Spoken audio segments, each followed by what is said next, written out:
Yo! What's up mga tol? Welcome to my vlog, Tol GTV. So ngayon mga tol ay araw ng Friday. So dito sa Saudi mga tol, sa pag-araw ng Friday, day off ng mga trabahador. So ngayon mga tol, pupunta tayo ng Bata, yung tinatawag nilang Bata dito sa Saudi Arabia. Marami mga Pilipino doon mga tol na namimili, naggagala. Doon sila namimili ng grocery nila sa Riyadh mga tol. So let's go, samahan nyo akong pumunta doon at mamimili tayo. Tapos para makita nyo na din kung ano ba itsura ng Bata dyan sa mga nasa Pilipinas dyan. Pakita ko sa inyo mga tol. So let's go, punta na tayo sa Bata at tayo bibili ng ating kakain. Let's go!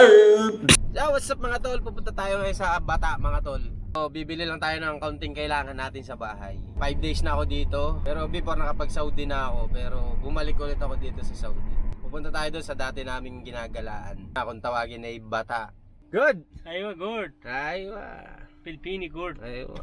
All men, girls, beautiful. Smart. Wala! Yes. So let's go!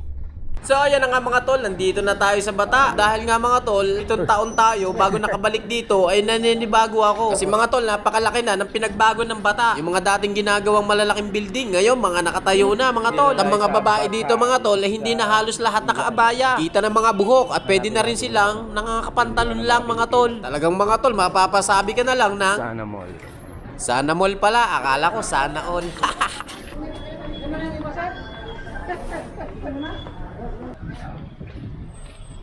Mga tol, madami dito ngayong Pilipino, tsaka ano, kasi araw ng Friday, day off dito yan sa Saudi. Day off ng mga madaming nagtatrabaho dito.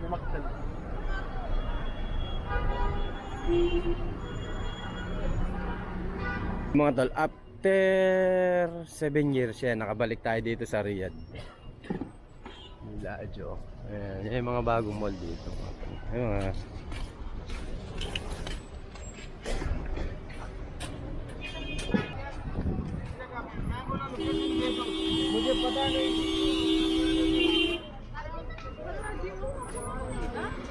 Hoy, mabang ano,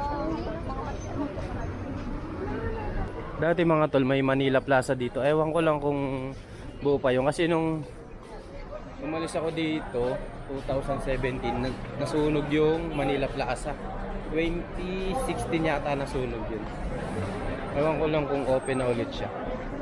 Yung mga tol, napakaraming Pilipino. Parang nasa Divisoria ka lang.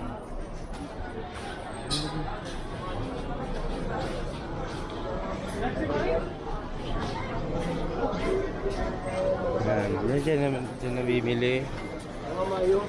Pwede na ako mag-ano.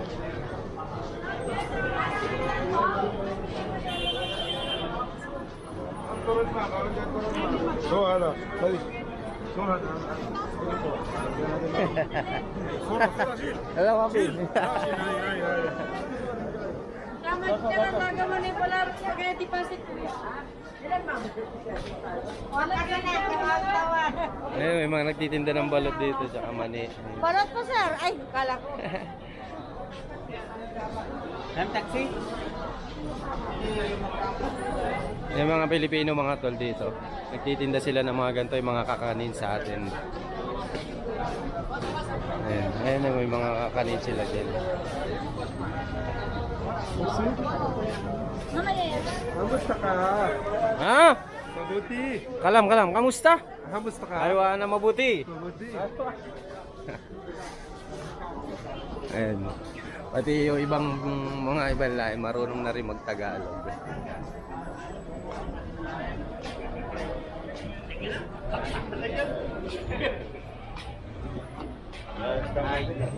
Dahil mga Pilipino mga tol eh.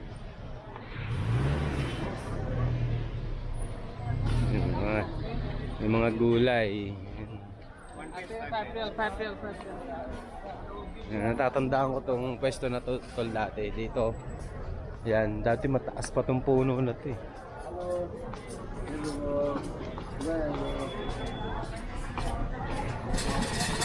Yan, itong pwesto na to, dito kami dati lagi namimili. Kasi dito malapit yung ukay-ukay. Ayan o, may mga ukay-ukay dyan.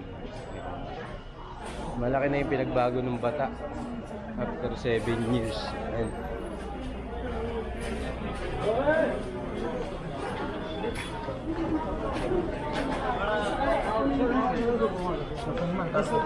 Ayan, sa loob niyan kami dati namimili. Tatandaan ko pa. Ayan, di ba parang nasa Divisoria lang din tayo. Parang nasa Manila tayo. Ayan, oh. May mga eskinita, ganyan. Ayan. May mga okay. Diyan kami dati bumibili ng damit.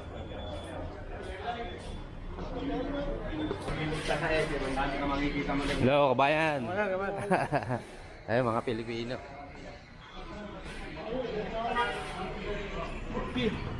Bili na. Ayun, Pilipino mga tol. Dito, may bibili lang. Diyan sa kabilang building na yan. Pumupunta rin kami dyan. Andyan marami nagtitinda ng cellphone.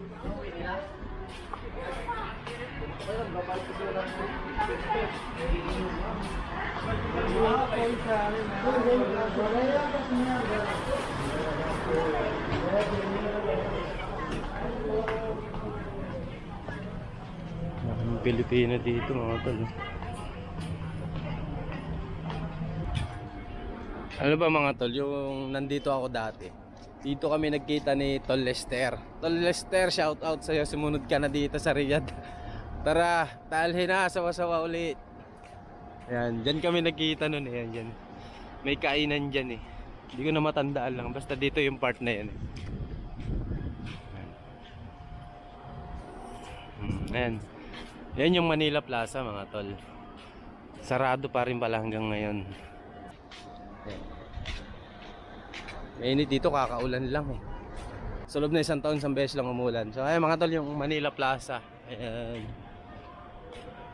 Dami dating Pilipino dyan. Dyan nagtatrabaho si Reggie. Reggie, shout out sa'yo. Bumalik ka na din dito sa Saudi. Dyan siya dati, sa loob niyan. Lapas Batchoy, ayan. Dyan siya nagtrabaho dati. Dik! Ayan, mga tol, andito yung mga jacket. Ukay-ukay. Yan. Ukay-ukay. Yan. Dito yung mga, pag makikita mo yung kapwa Pilipino, tinatawag na kabayan. Ganun yung tawagan dito. Kabayan. Ayan, mga ganun. Hela, Kampulos. 35. Ha? 35. 35. Oh, ayan, 35 dito yan mga tol. Como plus. Ayun. Guys. Ramadan discount? Ramadan discount. Aywa. Ayan, mga Pilipino namimili dito mga tol. Yeah, shout out sa'yo.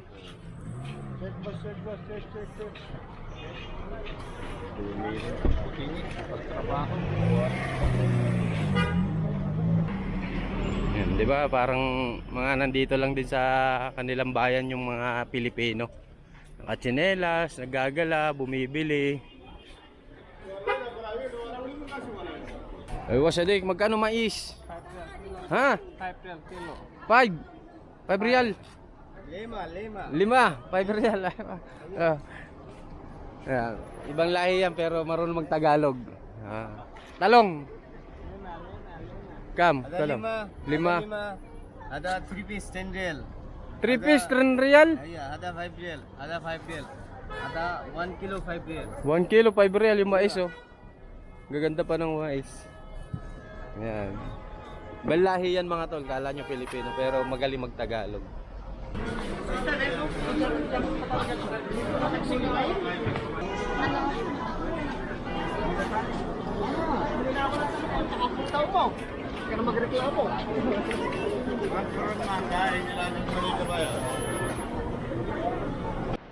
So ayun nga mga tol, nakapamili na tayo dito sa Maka Store. Dahil nga bawal ang camera sa loob, eh hindi ko na nakuna ng pamimili natin mga tol. Doon ako sa may gilid ng dito ako nakapark sa gilid.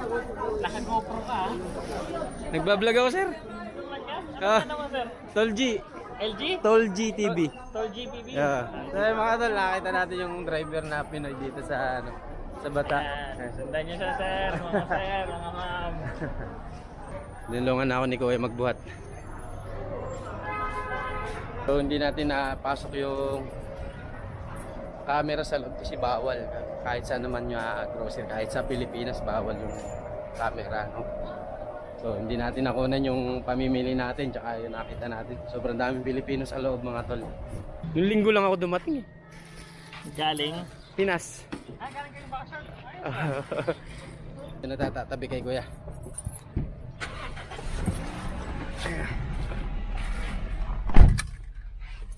Talaga hindi na pala nagbukas si Manila Plaza. Wala na, sir. Nung umalis ako dito, sunog yan eh. Oo. Marami kayo mapupuntahan dito, mga ipa-vlog ng mga lugar. Number 1 dito, sir, kainan. Oo, kainan din yung binablog ko sa atin. Mga mga maliliit na kainan lang. Wala pa kami talaga sir sahod, pinahiram lang ako nung mga nurse na kasama ko. Pagkatapos nga mga tol ng mahabang kwentuhan dahil sa haba din ng traffic ay madami ang aming napag-usapan ni Kuya Driver. Pauwi na ako mga tol. Pamili na tayo. Yan, shout out kay Kuya. Kuya, ano ang pangalan mo? Rika, sir. Shout out kay Sir Rico. Yun, siya yung nasakyan ko dito sa Bata, pauwi sa accommodation. From Batangas si Kuya. Mga Lipa, taga Lipa. Ganyan itsura ng Bata. Kailan lang huling uwi nyo sir? Nung 23. last year. Last year. Uuwi pa rin pala no? Andun ang mga anak. Nandun ang bayan natin sa Pinas. Dito tayo para magtrabaho. Sa ulit-ulitin pa rin tayo. Pa rin talaga tayo. Dala lang ng pangangailangan kaya tayo nag-a-abroad eh. Oo. Kasi pwede naman sa Pinas kaso nga lang hirap kumita talaga sir eh. Alam mo yung sasahod ka pa lang eh, ubos na agad eh. Hindi mo pa nga nasahod na nasa labas na yun. Nakwenta mo na pambayad na sa utang. Lubog ka na sa utang bago ka sumahod. Talagang kahit kalabaw doon para kumita ka ng malaki. Sa atin, pag wala kang pinag-aralan, sahod mo talagang hindi ka sasahod ng maganda. Tama. Eh, dati nga kasama ko dyan sir sa Metro, grade 2 lang siya. Pero maganda sa Tapos niya, pero sahod niya, laki na sahod niya. Makapag-abroad siya. Yan yung isang bagay na wala sa Pilipinas na meron sa ibang bansa. Kaya nga. Na pagkakatiwalaan ng ibang lahing mga Pilipino. Pero sa Pilipinas, Kapwa na eh, no? Ay, pagtiwalaan. hindi sila papayag. Kailangan sila yung mataas. Pag sila'y boss sila. Boss is boss, sabi nga. Mga tol, ganito kainit dito ngayon oh. Matapos lang ng taglamig. Next week yan. Mainit yan. February mga tol yung sobrang lamig dito. Hindi na natin inabutan kasi March 2 tayo bumaba dito. Pero yung oras ko sir nasa Pinas pa. Alas 4, Nag-a-adjust ka pa eh. gising na ako. Ay mo, tayo na, maglalaban na ako. Nag-a-adjust ka ba? Oo, nag-adjust pa ako. May stoplight nga. Oo, yun. Ito lang pas lang doon. Walang placer eh, no? Hindi uso sa kanila eh. Wiset. Umagang-umaga eh. Walang signal eh, nakabay ko eh. Pag sa Pilipinas yun, Oo. double yun. Away na agad pati yun. Yan sir. Ayan nga. Ito nga. Ayun yung bakalan na binibilang ko. Ayan, tama. Ito sir. Natukoy ni sir. Naihatid ako. Natukoy ba na to? Dito na tayo mga tol. Ayan yung... Diyan tayo nakatira. Building na. Sir, magkano pala? Magkano ba binibigay mo dito, sir? Eh, sinisingil kanina sa akin ng Pakistani. 20, sabi ko, muskila. Ano malum, sir eh. Dinala kita ng 20, sir. 15 yung siningil mo, sir. Sige. Ayun na, sir. Salamat. Yung gamit mo, baka Oo nga pala. magkalimot.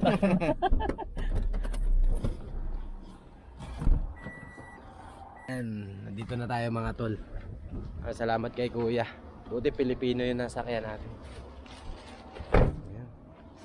Thank you. Sige.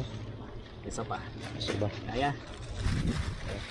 Thank you, sir. Salamat, sir. Thank you. Sana, masakyan ulit kita next time. Salamat, sir. Lagi lang ako nandun. Okay. Kayo, maraming salamat kay kuya. Nalimutan ko yung pangalan. Nahatid tayo dito sa bahay. Maraming salamat din kay doon sa mga nurse doon sa hospital na pinagtatrabahuhan ko kasi pinahiram nila ako mga tol ng budget. Third floor tayo. Although hindi naman ako nagsasabi kayo na ma'am na hihiram ako, pero pinahiram nila ako. So thank you kayo na ma'am. Ayan. Yung mga nurse sa Security Forces Hospital. So dito sa Riyadh, maraming salamat kayo na ma'am. Dito na tayo. Ayan.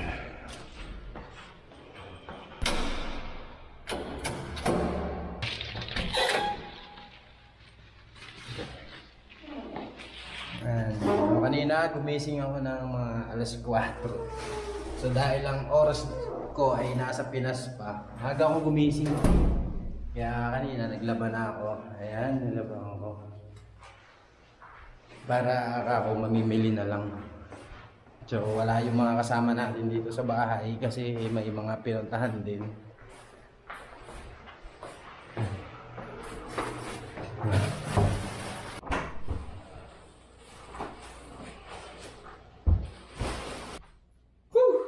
Bahay na mga tol. Yo, shout out ulit kuya doon sa naghatid sa atin. Taxi driver Pinoy from Batangas. Shout out sa mga taga-Lipa Batangas. Yo. Lalo na syempre kay Kuya Dennis. Kuya Dennis, thank you nga pala doon sa binigay mo sa akin. Ayun. Nakapamili din ako. Nadagdag ko.